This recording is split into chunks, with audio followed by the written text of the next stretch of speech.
Bismillahirrahmanirrahim. Assalamu alaikum. I'm Muhammad Shainur Rahman. Before you, most welcome to basic English tutorial, and today's topic is material noun. Material noun is very important, you know this, and today we'll talk about material noun. Dear viewers, আপনারা যে প্রান্ত থেকে আমাকে দেখছেন সবাইকে স্বাগতম জানাচ্ছি basic English টিউটোরিয়ালে। আজকে আমাদের মূল টপিক হচ্ছে ম্যাটেরিয়াল নাউন। আজকে আমরা ম্যাটেরিয়াল নাউন সম্পর্কে জানার চেষ্টা করব এবং বিভিন্ন জব পরীক্ষার যে কোশ্চেনগুলো আছে সেগুলো সলভ করার চেষ্টা করব ইনশাআল্লাহ। সো লেটস স্টার্ট, শুরু করা যাক। আমরা আজকে ম্যাটেরিয়াল নাউন সম্পর্কে জানার চেষ্টা করব ইনশাআল্লাহ। তো শুরুতেই material noun, what is material noun অথবা what's the definition of material noun সেটা জানার চেষ্টা করি। ম্যাটেরিয়াল নাউন আমরা আগে ইংলিশের সংজ্ঞাটা দেখার চেষ্টা করি, ইংলিশের ডিফিনিশন দেখার চেষ্টা করি। Material noun refers to the elementary noun from which something is made.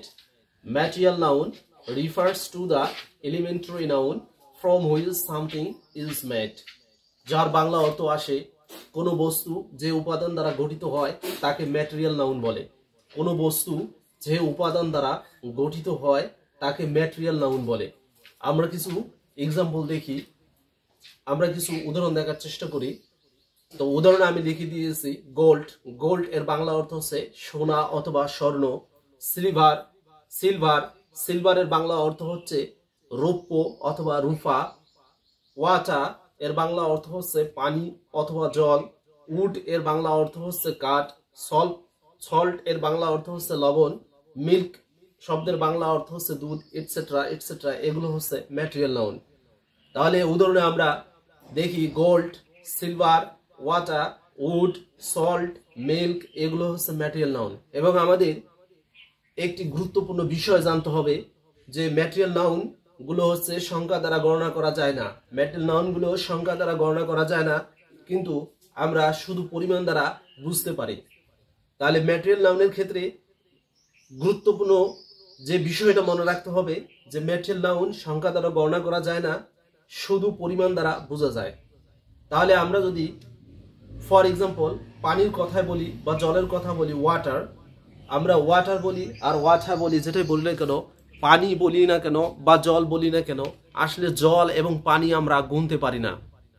আমরা অন্যভাবে পরিমাপ করতে পারি, কিন্তু জল বা পানি গণনা করা যায় না। একটি পানি, দুইটি পানি, এভাবে কিন্তু গণনা করা যায় না। কিন্তু অন্যভাবে আপনি পরিমাপ করতে পারেন, যেমন এক জগ, এক গ্লাস পানি বা এক গ্লাস ওয়াটার, আমরা যেটাই বলি না কেন, এক মগ, এক চৌবস্তা, এভাবে কিন্তু আমরা পরিমাণটা আমরা পরিমাপ করতে পারি, কিন্তু আমরা গণনা করতে পারি না বা পানি গণনা করা যায় না। অনুরূপভাবে আমরা যদি দেখি যে সল্ট, সল্ট এর বাংলা অর্থ হচ্ছে লবণ। একটি লবণ, দুইটি লবণ হয় না। আমরা লবণ অন্যভাবে আমরা পরিমাণ করতে পারি বা পরিমাপ করা যায়, পরিমাণটা আমরা পরিমাপ করতে পারি। তাহলে আমাদের যে বিষয়টা বুঝতে হবে, ম্যাটেরিয়াল নাউন হচ্ছে বস্তুবাচক বিশেষ্য, অর্থাৎ যেটা গণনা করা যায় না, কিন্তু আমরা পরিমাণ দ্বারা ওটা কি পরিমাণ আমরা নির্ধারণ করতে পারি বা পরিমাপ করা যায়। তাহলে সেটাই হচ্ছে ম্যাটেরিয়াল নাউন। তাহলে ম্যাটেরিয়াল নাউনের আমরা আরেকবার ডিফিনিশন দেখার চেষ্টা করি যে material noun refers to the elementary noun from which something is made. Bangla যার অর্থ আসে যে কোনো বস্তু যে উপাদান দ্বারা গঠিত হয় তাকে ম্যাটেরিয়াল নাউন বলে। আমরা এক্সাম্পলগুলো দেখলাম gold, silver, water, wood, salt, milk, etcetera etcetera, ইত্যাদি ইত্যাদি, এগুলো হচ্ছে ম্যাটেরিয়াল নাউন। এবার আমরা বিভিন্ন পরীক্ষায় আসা জব কোশ্চেনগুলো আমরা সলভ করার চেষ্টা করি। এখানে আমরা আজকে 5টা জব কোশ্চেন সমাধান করার চেষ্টা করবো ইনশাল্লাহ। তো শুরুতেই নাম্বার 1, অর্থাৎ জব যে কোশ্চেনের যে প্রশ্নটা চলে এসেছিল, এই প্রশ্নটি চলে এসেছিল সহকারী প্রাথমিক শিক্ষক নিয়োগ পরীক্ষার একটি কোশ্চেন। এখানে কোশ্চেন নাম্বার 1 অর্থাৎ 1 নম্বর প্রশ্নে বলা হচ্ছে যে কোনটি ম্যাটেরিয়াল নাউন। এখানে অপশনে আমরা দেখতে পাচ্ছি উড শব্দের অর্থ হচ্ছে কাঠ, মাউথ শব্দের অর্থ হচ্ছে মুখ, টিন শব্দের হচ্ছে দল, আর নাইফ শব্দের অর্থ হচ্ছে ছুরি। KNIFE, নাইফ শব্দের অর্থ হচ্ছে ছুরি। তো আমরা একটু আগে আমরা কিন্তু জেনেছি যে ম্যাটেরিয়াল নাউন, এখানে এক্সাম্পলে কিন্তু আমরা দেখেছি উড শব্দের অর্থ হচ্ছে কি কাঠ। কাঠ গণনা করা যায় না, কিন্তু অন্যভাবে আমরা পরিমাণ নির্ধারণ করতে পারি। তাহলে কাঠ এখানে হবে ম্যাটেরিয়াল নাউন। তাহলে কোনটি ম্যাটেরিয়াল নাউন? তাহলে সঠিক উত্তর বা সঠিক অ্যান্সার হবে বা কারেক্ট এক্সাক্ট অ্যান্সার হবে উড। এই উড হবে এখানে ম্যাটেরিয়াল নাউন। এই প্রশ্নটি এসেছিল সহকারী প্রাথমিক শিক্ষক নিয়োগ পরীক্ষার একটি প্রশ্ন। সহকারী প্রাথমিক শিক্ষক নিয়োগ পরীক্ষায় এই প্রশ্নটা চলে এসেছিল। এবার কোশ্চেন নম্বর আমরা 2 দেখার চেষ্টা করি। এখানে বলা আছে সল্ট কোন নাউন? আমরা জানি সল্ট এর বাংলা অর্থ হচ্ছে লবণ। তাহলে এটা প্রাথমিক বিদ্যালয়ের প্রধান শিক্ষক নিয়োগ পরীক্ষার এটি একটি প্রশ্ন, বিগত সালের কোশ্চেন। তো এখানে অপশনে বলা হচ্ছে প্রপার কমন নাউন নাকি ম্যাটেরিয়াল নাউন নাকি কালেকটিভ নাউন। তাহলে সল্ট শব্দের অর্থ হচ্ছে লবণ, তাহলে অবশ্যই এটা হবে ম্যাটেরিয়াল নাউন। কোশ্চেন নাম্বার 3, এই কোশ্চেনটি খুব গুরুত্বপূর্ণ। এই কোশ্চেনটি এসেছিল 38তম বিশেষ পরীক্ষার কোশ্চেন। যে এখানে বলা আছে মাটন। আমরা সবাই জানি মাটন শব্দের বাংলা অর্থ হচ্ছে খাসির মাংস অথবা ভেড়ার মাংস, ভেড়ার গোস্ত অথবা খাসির গোস্ত, যেটাই আমরা জানি না কেন। এই মাটন এই ওয়ার্ডটি এটা কোন প্রকারের নাউন? অপশনে বলা হচ্ছে কমন নাউন নাকি অ্যাবস্ট্রাক্ট নাউন নাকি ম্যাটেরিয়াল নাউন নাকি প্রপার নাউন। এই প্রশ্নটি খুব গুরুত্বপূর্ণ, 38তম বিশেষ পরীক্ষার এটি কোশ্চেন। তাহলে এখানে মাটন মানে হচ্ছে ভেড়ার মাংস বা খাসির মাংস, যতগুলো খাবার আছে এই খাবারগুলো সাধারণভাবে এগুলো হচ্ছে ম্যাটেরিয়াল নাউন। তাহলে সঠিক অ্যান্সার হবে এখানে অপশন সি ম্যাটেরিয়াল নাউন। তাহলে মাটন এর বাংলা অর্থ হচ্ছে খাসির গোস্ত বা ভেড়ার গোস্ত, খাসির মাংস অথবা ভেড়ার মাংস। তাহলে এটা অবশ্যই কি হবে? ম্যাটেরিয়াল নাউন হবে। তারপরে কোশ্চেন নম্বর 4, এখানে বলা হচ্ছে this ring is made of gold. এটা একটি সেন্টেন্স দেওয়া আছে। তারপরে বলা হচ্ছে যে বাক্যে গোল্ড কোন প্রকারের নাউন? তাহলে এখানে আমরা বাংলা অর্থ জানার চেষ্টা করি যে দিস রিং মানে হচ্ছে এই হার বা এই দুল। রিং শব্দ হচ্ছে হার অথবা দুল বোঝায়। যে এই যে হারটি যে কি সোনা দিয়ে নির্মিত, ইজ মেড অফ গোল্ড মানে সোনা দ্বারা এই হারটা নির্মাণ করা হয়েছে বা এই হারটি সোনার হার। তাহলে এখানে গোল্ডের নিচে আন্ডারলাইন। এখানে বলা হচ্ছে যে গোল্ড কোন প্রকারের নাউন? অপশনে বলা হচ্ছে কমন, তারপরে বলা হচ্ছে কালেকটিভ, তারপরে বলা হচ্ছে ম্যাটেরিয়াল, তারপরে বলা হচ্ছে অ্যাবস্ট্রাক্ট।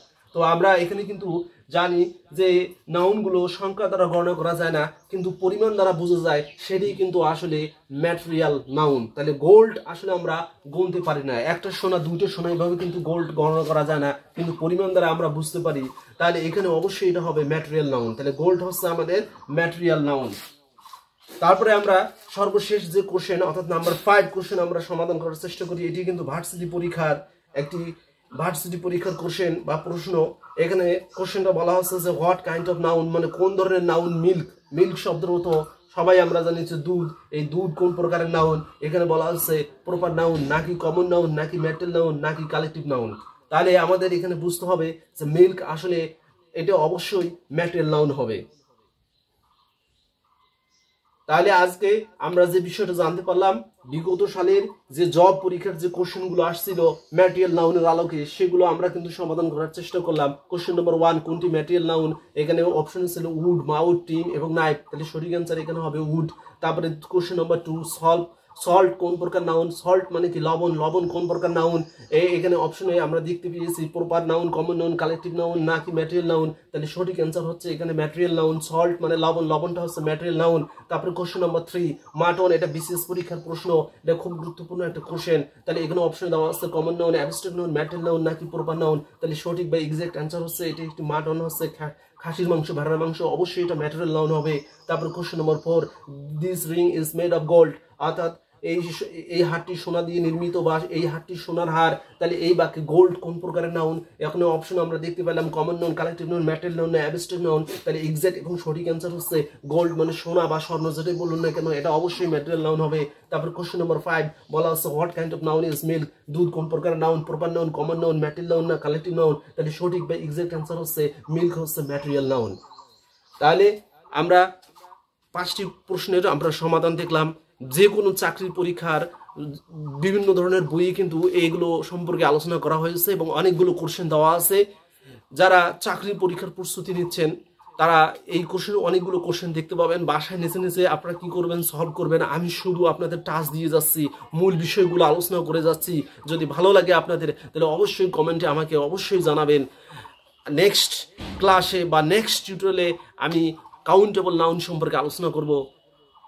আপনারা সবাই কাউন্টেবল নাউন সম্পর্কে আমার আলোচনা শুনতে পাবেন। সবাইকে ধন্যবাদ জানিয়ে এখানে শেষ করছি। আল্লাহ হাফেজ।